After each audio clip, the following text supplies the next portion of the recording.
കണ്ണൂർ ചിന്മയ മിഷനും മട്ടന്നൂർ മഹാദേവ എഡ്യൂക്കേഷണൽ ട്രസ്റ്റും ചേർന്ന് സംഘടിപ്പിക്കുന്ന ഗീതാജ്ഞാനയജ്ഞം മെയ് 9 മുതൽ 14 വരെ ശ്രീ ശങ്കര വിദ്യാപീഠം സ്കൂളിൽ നടക്കും. വയനാട് ചിന്മയ മിഷൻ മേധാവി സ്വാമി അഭയാനന്ദ സരസ്വതി നേതൃത്വം നൽകും. ദിവസവും 6:30 മുതൽ 8 വരെയാണ് പ്രഭാഷണം. ഭഗവത്ഗീതയിൽ നിന്ന് തിരഞ്ഞെടുത്ത 5 ശ്ലോകങ്ങളെ ആസ്പദമാക്കിയാണ് പ്രഭാഷണം നടത്തുക എന്നും E K. Vijayakumar, O M. Dinamani, C.H. Mohandas, V. Balakrishna Menon എന്നിവർ വാർത്താസമ്മേളനത്തിൽ അറിയിച്ചു.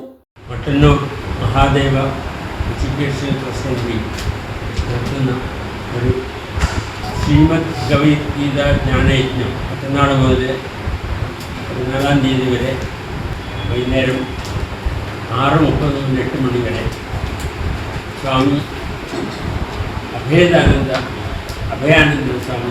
സ്വാമിജി ആദ്യമായിട്ടല്ല മട്ടന്നൂർ വരുന്നത്. ഇതിനു മുമ്പും അദ്ദേഹം ഗീതാജ്ഞാനയജ്ഞം നടത്തിയിട്ടുണ്ട്.